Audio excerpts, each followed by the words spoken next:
Dave Decay Show. I'm Dave Decay. Tonight I have something really cool for you. Something I have never reviewed before. An episode from the Twilight Zone. Now, with me tonight is... Wait, what? Oh, really? Okay. I was just told by Toothy that Vince could not handle Horror Month anymore, so he strapped himself to a rocket and was sent to space. I'm going to space! Alright then. So I guess tonight's episode, we are going to have Vince's ghost. I'm back. I think I'm back. Wait a minute. Sort of. Hang on for a second. I gotta make a phone call. Where the heck am I? Yeah, guys. Yeah, I'm gonna need you. Oh, well, you'll know. Alright. Alright, cool. Thanks. What was that? It doesn't matter. No, Dave. What was that? Tonight we are going to review the Twilight Zone episode, The Living Doll, that most people know as Talking Tina. Now, this is the 126th episode of the Twilight Zone, and you can find it in Season 5, Episode 6. And it originally came on November 1st, 1963. Yeah, I wasn't even around then. I'm not around now either. I can't really say if this was the origin of the creepy doll, but it's pretty close to being one of the very first creepy doll episodes anyone has ever seen. Yeah, I guess, well, we're busy doing all these Child's Play films and Chucky movies and things over in Box Office Maniacs, so that's kind of where we learned about Talking Tina or Talking Tina? It's Talking Tina. Is it Talkie Tina? Talking Tina. Talking Tina. Talking Tina. So this is where we actually learned about this episode, and it was on all the Child's Play, like the very first Child's Play that we reviewed. All throughout that, they talked about this episode of the Twilight Zone. And also, I kind of want to point this out, that Halloween is just for the little ghoulies as much as it is for the big ghoulies. And this is a perfect film to show your little ghoulie, because there's no blood or guts or anything. It's just a really creepy, cool story.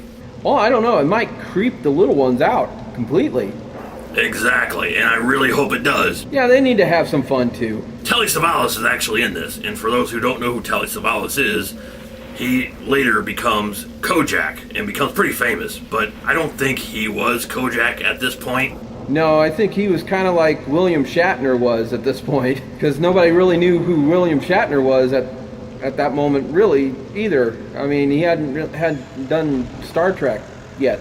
And here he is, some guy, and he is trying to get his bills together, and his wife comes in with his little kid, and they ended up buying a Talking Tina doll.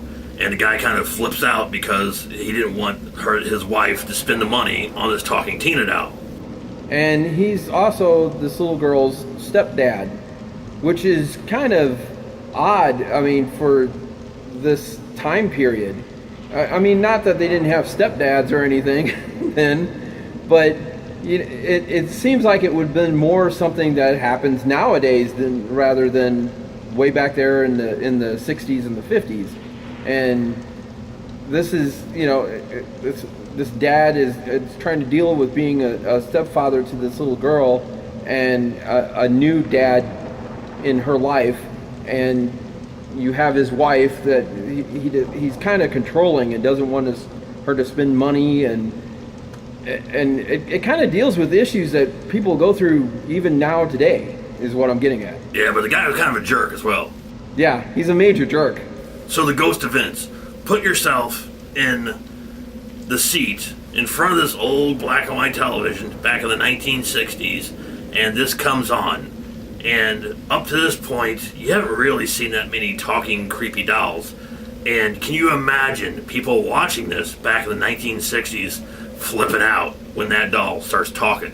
Yeah, I think it would have been sort of like when they heard War of the Worlds for the first time. And it's all voiced by June Foray, I believe is how you say her name. Now, Vince, do you know who June Foray is? Not offhand. No, I don't. Well, Ghost of Vince, you should. because she was one of the most famous voiceover actors in her time. She did Rocky from Rocky and Bullwinkle. I thought it sounded familiar, but I couldn't place the voice. Back in the day, she was pretty famous. She did voice acting for Woody Woodpecker, and she was Cindy Lou in Grinch Stole Christmas. She also was in Scooby-Doo and the Jetsons, and she did some of the Betty Rubble in the Flintstones. So yeah, pretty popular voice over person. And yeah, now that you mention the things that she's done, of course I remember all those voices, but I didn't quite remember put the name to the voice, so to speak. And to tell you something else she did was the original Chatty Cathy doll. Oh, Chatty Cathy, oh, Chatty Cathy, oh, Mattel's famous talking doll.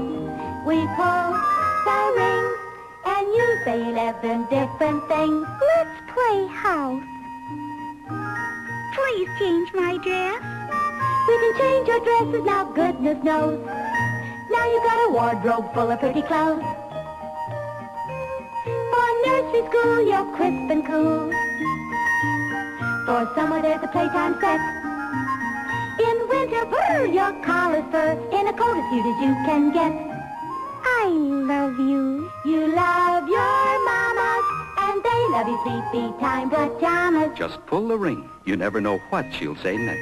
Tell me a story. The only story now left to tell is that Chatty Cathy's made by Mattel.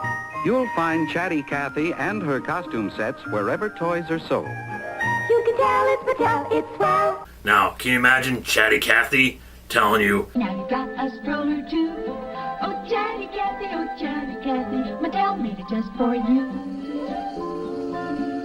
My name is Talkie Tina, and I'm beginning to hate you. It works 5 different ways. It's a stroller. And it turns around. And when Chatty Cathy says, My name is Talkie Tina, and I'm going to kill you. her stroller becomes a carriage bed. It's even a carry-all to take Chatty with you. When it's time to go home, Chatty's stroller turns into a car seat, too. And Chatty Cathy will love her new stroller. You will, too.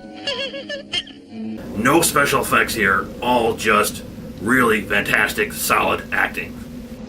And then there's the whole thing with it.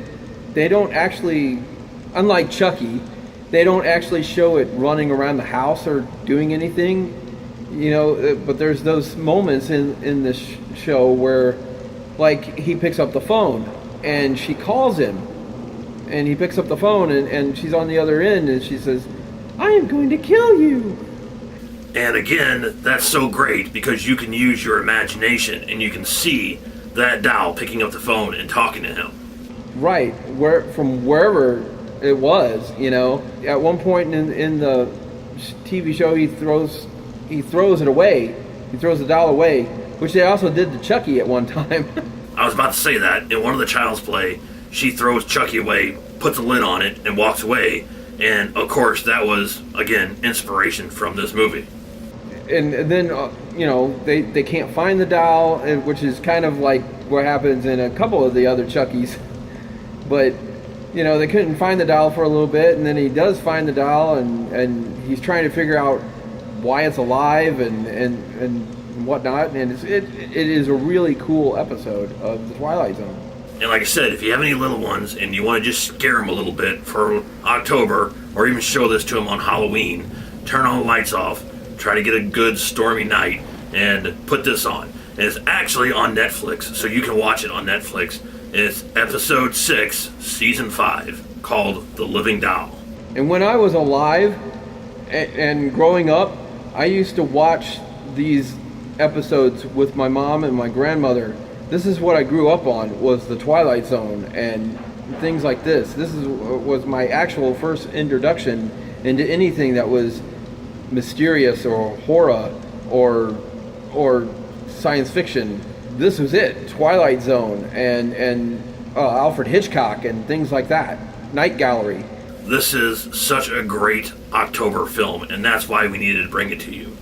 So, overall, Talking Tina gets a solid 5 out of 5. And I too would also give Talking Tina a solid 5 out of 5. Oh, they're here? Okay. Boys, you know what to do. Light him up. Really? Really, Dave? After everything? Really? So there you go. There's Talking Tina. One of the very first creepy doll stories there was. And it still holds up today. Still really cool. So as always, you know how to do it. You stay spooky. Ah!